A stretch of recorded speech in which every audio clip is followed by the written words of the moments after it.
want your love, but do you think I'm not enough? Through my mind, think about you all the time. Let go, breathing till my lungs are sore. Hardcore, miserable.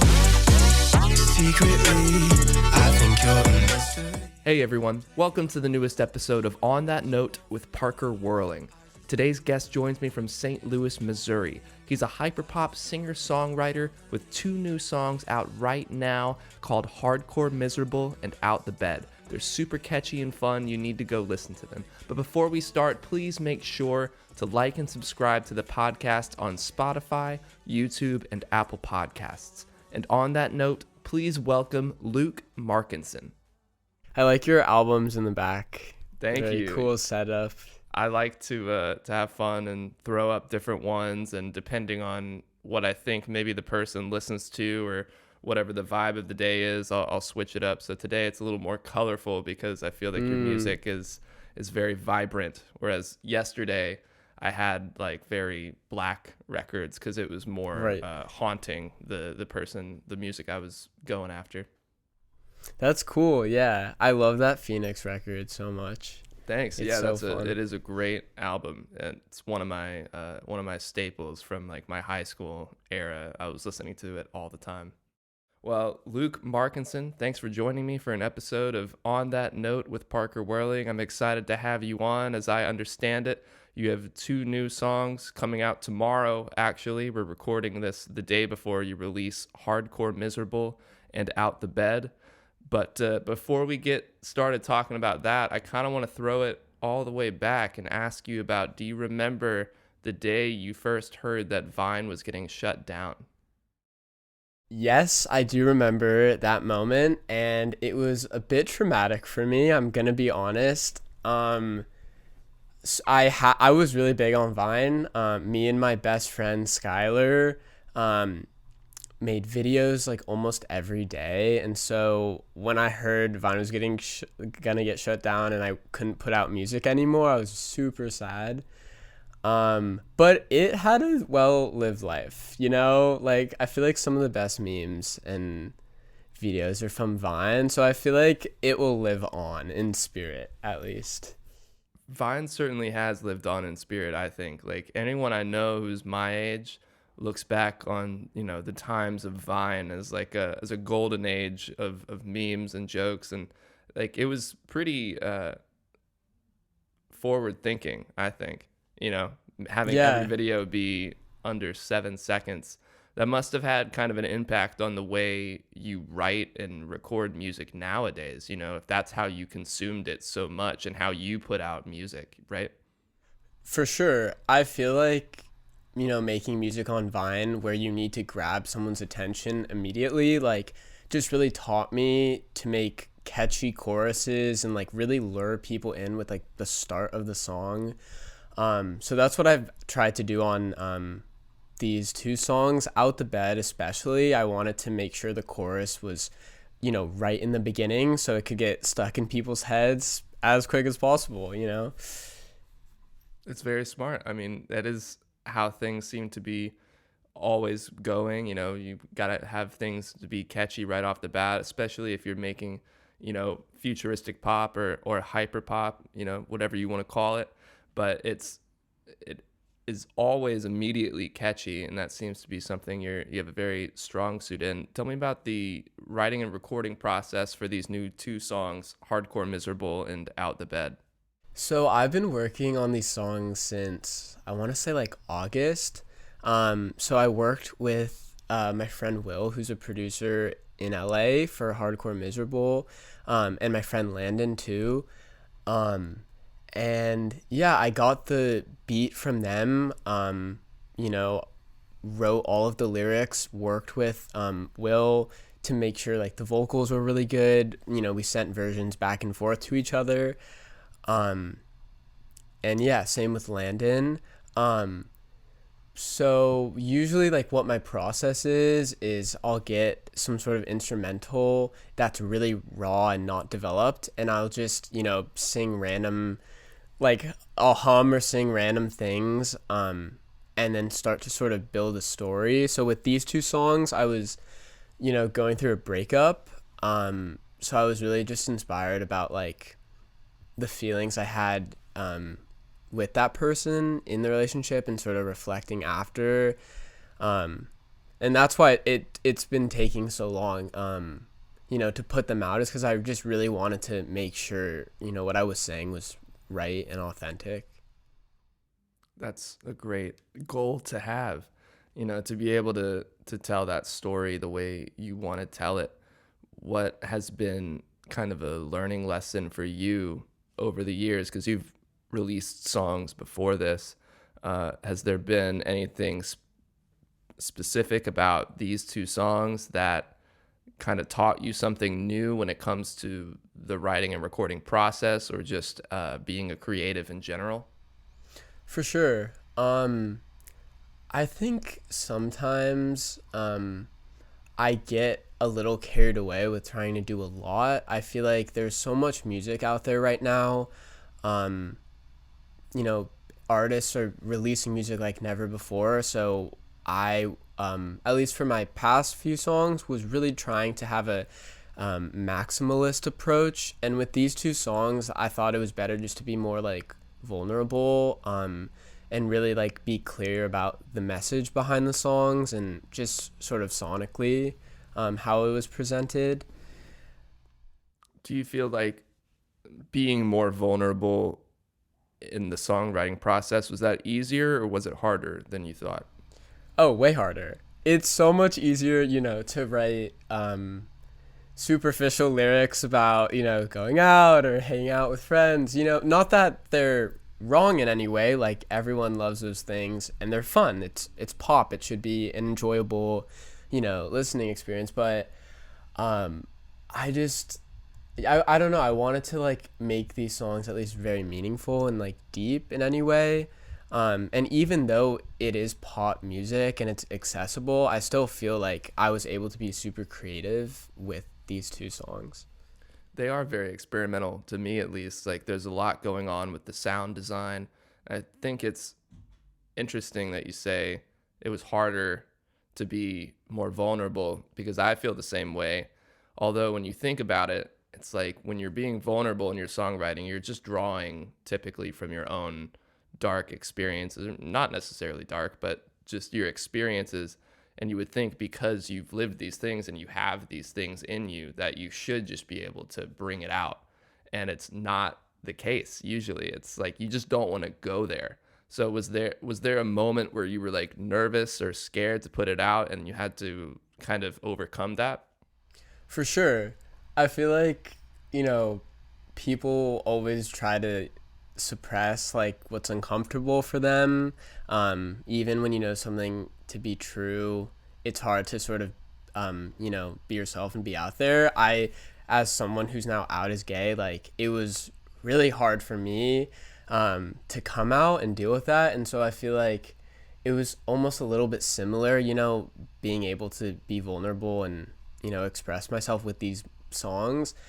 Something hard was on TikTok. I've been teasing these songs a little bit, and I was pretty nervous to put them on the app because people are brutal. Like, when you hide behind a screen, like, you can say anything really without a lot of consequences. And so I was just nervous about the response. Luckily, it's been really positive and supportive, so I'm happy, that I did that now.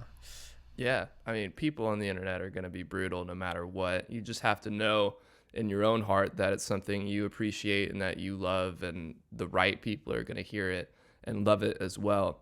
Like I said earlier, I do love the sound design on these two songs especially. Do you have any influences or artists you look up to that you feel like are great with sound design? Definitely Charlie XCX is like my ultimate idol. She is such like an integral part of like why I do what I do. Her Troye Sivan too really inspires me. Elio too, and I know she was on your show, which was so dope. I checked that out. Nice. But Yeah, she just dropped a project that I've literally been listening to every single day. It's so good. So all of those artists, like, Elia's new EP you've been listening to? yeah, Yeah, it's fire. it's so good. She's It's fire. so good. What's really funny is when I asked her to do the interview, I didn't know when I asked her that she had any sort of affiliation with Charlie at all. And Right. it was like 30 minutes before I did the interview. I looked up some article and it was like all of like, you know, how Leo is her new prodigy and all this stuff. I was like, holy shit, I got to ask her about all this. Yeah. That's really cool that you watched it and that you are such a Charlie XCX fan, because I do hear it in your music for sure. You've got very similar, you know, hyperpop tendencies, and I'm glad that you reached out to me and that we got to do this, and that you like Elio. That's really fucking sick. Yeah, your song "Never Alone" was put on Charlie XCX's playlist, the Beats by Dr. Dre playlist on Apple Music. What was that like when you found that out? Literally, when I tell you I was freaking out like I never have before, like I was literally running around the house, screaming at my parents. They had no idea what any of that meant. But I was so ecstatic. Like, for me, that felt, you know, just like finally what I was doing and my passion was like paying off somehow, and the world was like, I don't know, giving it back to me.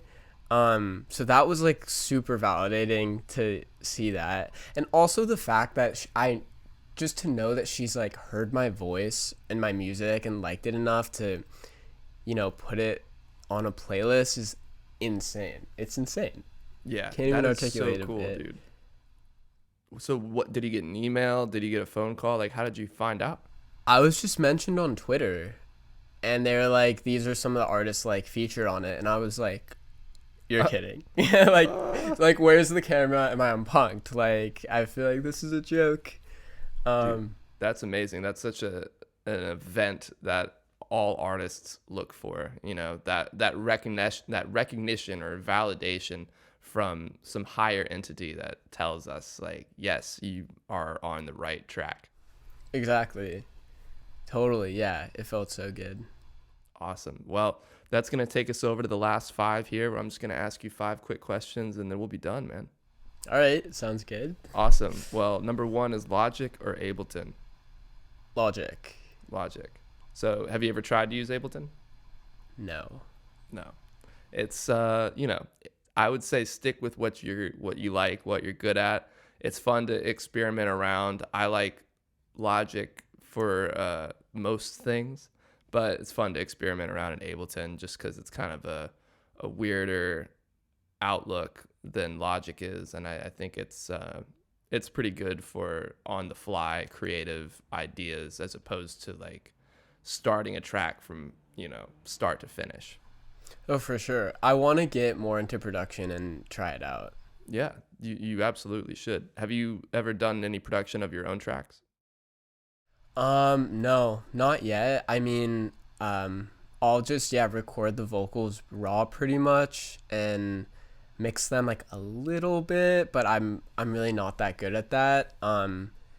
But I want to I mean, the school I'm at is going to start offering production classes next year, so I'm excited to like learn how to do that. There you go. Yeah, I always feel like if you know how to produce your own tracks, you can, like, it just adds an extra element of you to the entire song. You know what I mean?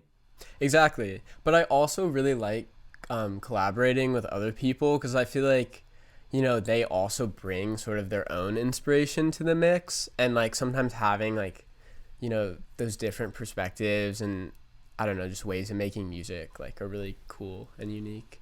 100%. I totally agree. And you can do it all virtually now. Yeah, it's great. Everything in my life is virtual. I have no classes in person. I'm so used now to just, you know, sending tracks over to artists, like talking, like it's second nature at this point. Yeah, it's the new normal. Literally, yeah. Well, question 2 is, what do you think is a perfect album front to back? Ooh, okay, good question. A perfect album. I mean, I want to say Pop 2 by Mhm. Charlie XCX, which is, I guess, technically a mixtape, but like That's sort of okay. same thing. We'll take it. It's okay. Also Bloom by Beach House, I Mm. really, really love. Very interesting. I love Yeah. Beach House, but I don't know if I've ever listened to Bloom from start to finish. I was big on Depression Cherry for sure. Yeah. Yeah, you got it. Depression Cherry is really cool though.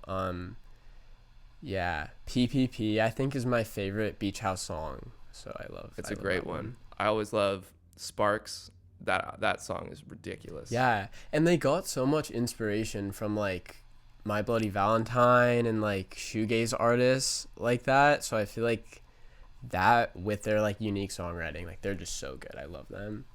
I think Loveless by My Bloody Valentine it is in my top 5 albums of all time.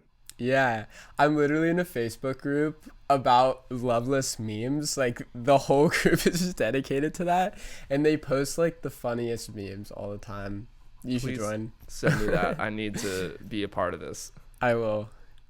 Awesome. Yeah, that album is so huge for me. Like it took me a while to get into it too. Like it wasn't exactly very accessible for me. Like I loved the first song, but I couldn't get past the rest. And Yeah. one day it just clicked. I was like, oh, it's not just noise. Like there's so much going on. There's so many layers to this. Exactly. Yeah. At first, like take, you're like, what? This isn't even music. Like, what am I listening to? And I feel like that's kind of with some hyperpop music now. Like a lot of people don't give it a chance, because it is very maximal and like, unique, and loud sometimes. But like once you start, getting into the genre, it's really unique and cool. Totally agree. So question number 3 is, who's your dream artist or producer to work with? Okay, you already know the answer to this one. I'm gonna say Charlie. Of course, I'm gonna yeah. say Troy. Elia would be dope too. I could see it. You guys have great voices. I would be actually honored to do a song with her. Yeah, I don't know. I mean, I'm really open, honestly. I love collaborating with people.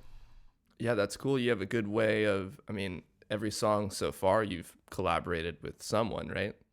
Exactly. Yeah. That's really cool because it took me a while to collaborate with anyone because the opposite side of that is almost being like scared that your track's going to get changed or messed up because someone else has a different opinion. But that's awesome that you jump into this whole thing, this whole songwriting thing, having only collaborated with people, because I think that's a great way of approaching things. You Yeah. just keep an open mind.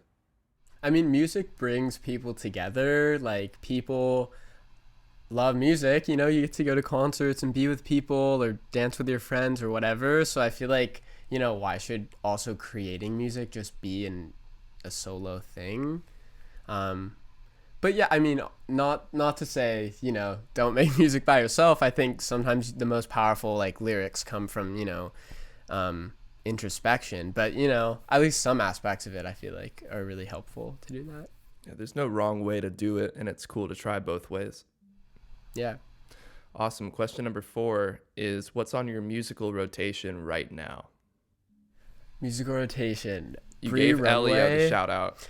I gave Ellie the shout out. That's on there. Bree Runway, new album, slaps. I've heard She the is- name and I haven't listened to her yet. She is insane. So talented. Yeah, that for sure.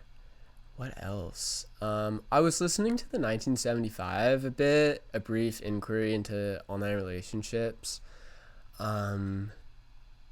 Also That Kid, Crush, I really like. It's a super fun project. I don't know that one. That Kid?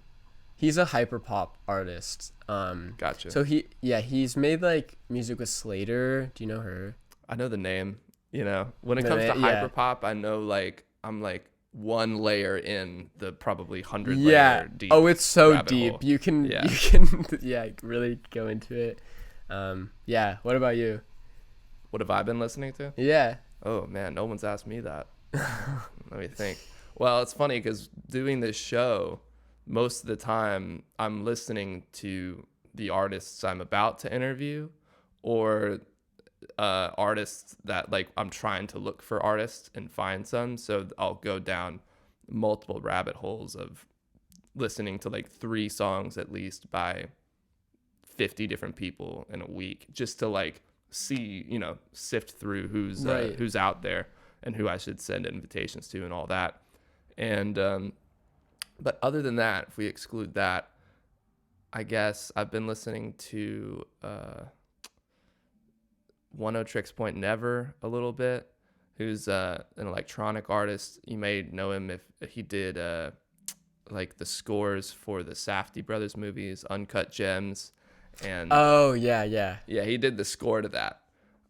And that's how I first heard about him. So then I kind of went into his discography and found some stuff. And yeah, it's funny because electronic music hasn't really been, like electronic dance music where there's no words typically, has not really been something I've ever gotten into until maybe the last few months. And I've kind of found some artists that I really like him. I like, of course, I'm going to do the whole thing that everybody doth and You're check like, their let me Spotify. check. Yeah, everyone's like, let me check my Spotify. So now I'm going to be that guy that does that. Of course, Deer Hunter and Atlas Sound, who they're like I the love same. Deer Hunter. Yeah, Bradford Cox is a legend to me. I would love to meet him and like collaborate with him on something. Dope. But, yeah, I'll keep it pretty short, but those few for sure. That's cool to be asked that. That like took me by surprise. No, yeah, I'm always looking for new music to listen to, Nice. So Yeah, well, I can send you some after, and you can send me a few as well. yeah, for sure. Cool. Well, the last question here is, I'm actually going to do 2 more, only because I see my man Frank in the back of your room. I got to ask, Yeah, he's there. Channel Orange or Blonde? Okay, I used to say Channel Orange, but I want to say Blonde now. Yeah, what Yeah. changed? I don't know. I just have more of an appreciation for it. I don't know. I saw him actually perform Blonde, a lot of songs from Blonde at FYF Fest. I almost went to that. It was literally one of the best nights of my life. It was so fun. Wow. And Brad Pitt was there to do Yeah. that music video, right? He brought out Brad Pitt, and we were all so confused. First, I didn't know who it was, and I was like, wait, that's Brad Pitt. What is he doing? They, like, acted out a song together. It was great. Yeah, very interesting. I would love to see Frank live. I mean, that just sounds like an experience.